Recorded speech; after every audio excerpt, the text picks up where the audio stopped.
Kayaknya kita semua pernah deh nyobain macem-macem diet. Ngitung kalori, nolak makanan kesukaan, olahraga mati-matian. Tapi, gimana kalau ternyata ada cara lain? Sebuah metode yang katanya datang dari rahasia kuno yang udah lama kita lupain. Nah, ini dia pertanyaan kuncinya. Coba deh, gimana kalau semua yang kita tahu soal diet selama ini ternyata keliru?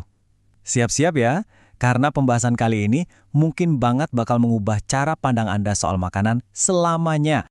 Dan yang bikin menarik, orang di balik metode ini tuh bukan dokter atau ahli gizi loh, tapi Deddy Corbuzier, seorang entertainer yang karena frustrasinya sendiri, mengklaim udah menemukan lagi rahasia kuno ini dan mengemasnya buat kita di zaman sekarang. Oke, tapi sebelum kita ngomongin solusinya, kita harus paham dulu nih masalah dasarnya. Kenapa sih diet itu kok rasanya susah banget? Apa sebenarnya yang bikin kita sering banget gagal di tengah jalan? Ini dia nih, kutipan dari penciptanya yang jujur banget dan kayaknya kita semua relate ya. Perasaan capek karena harus nahan-nahan makan terus. Ini nunjukin kalau metode ini lahir dari masalah yang sangat umum. Kita semua tuh suka makan enak.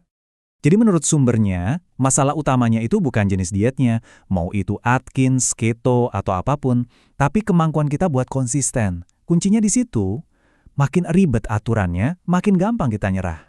Dan angka ini nunjukin betapa seriusnya masalah ini. Coba bayangin, sebuah studi yang dikutip bilang, dari 12 wanita yang ikut program diet, cuma satu yang bisa bertahan setahun. Cuma satu.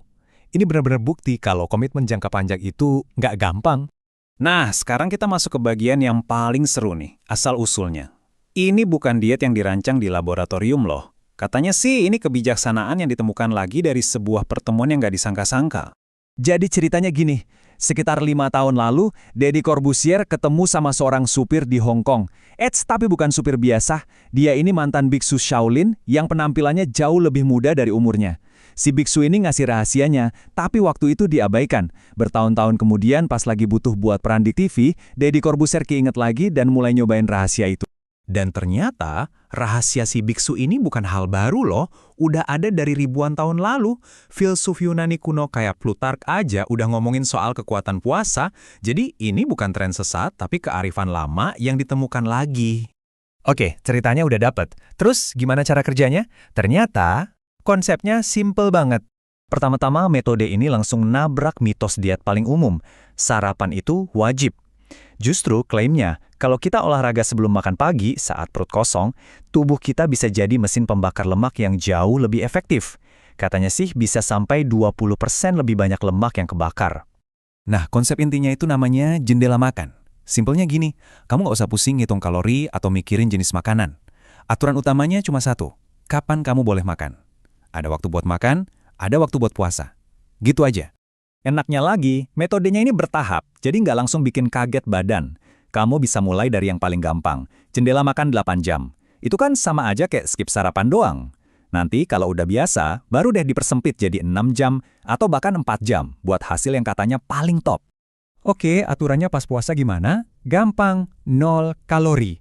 Tapi tenang, air putih, teh tawar, atau kopi hitam masih boleh kok. Terus pas jendela makan kebuka, ya makan aja normal, nggak usah kalap kayak balas dendam.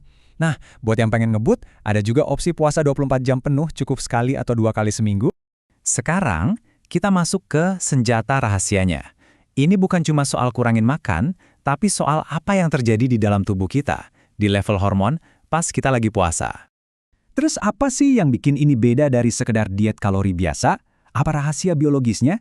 Nah, menurut sumbernya, kuncinya ada di satu hormon penting yang produksinya melonjak drastis waktu kita puasa.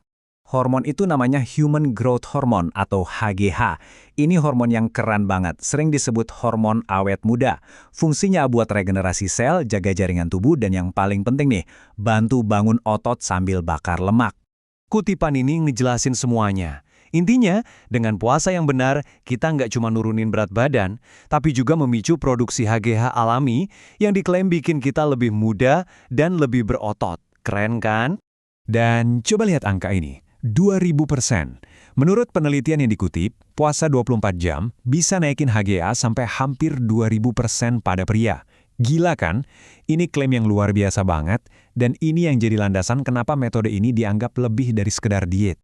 Oke, cara kerja dan klaim sainsnya udah kita bahas. Pertanyaan selanjutnya, ini cuma buat program jangka pendek atau bisa dijadiin gaya hidup? Yuk kita lihat filosofinya. Nah, ini dia bukti visualnya. Rangkaian foto ini adalah klaim transformasi dari si penciptanya sendiri. Jadi semacam testimoni hidup dari metode yang dia buat. Nggak cuma soal sarapan, metode ini juga ngelawan mitos lain. Kita sering mikir kalau mau punya perut six-pack harus sit-up ratusan kali kan? Nah, sumber ini bilang salah besar. Perut six-pack itu dibuat di mulut, alias dari pola makan, bukan cuma di gym. Jadi, pada akhirnya, bagi penciptanya, ini bukan sekedar diet. Ini adalah sebuah jalan hidup. Tujuannya adalah supaya metodenya cukup fleksibel dan bisa kita jalani setiap hari tanpa merasa tersiksa. Dan sebagai penutup, coba kita renungkan pertanyaan ini deh. Di tengah gempuran tren diet modern yang serba canggih, jangan-jangan jawaban buat masalah kesehatan kita justru tersembunyi di praktik-praktik kuno yang udah lama kita lupain? Sesuatu buat kita pikirin bareng-bareng.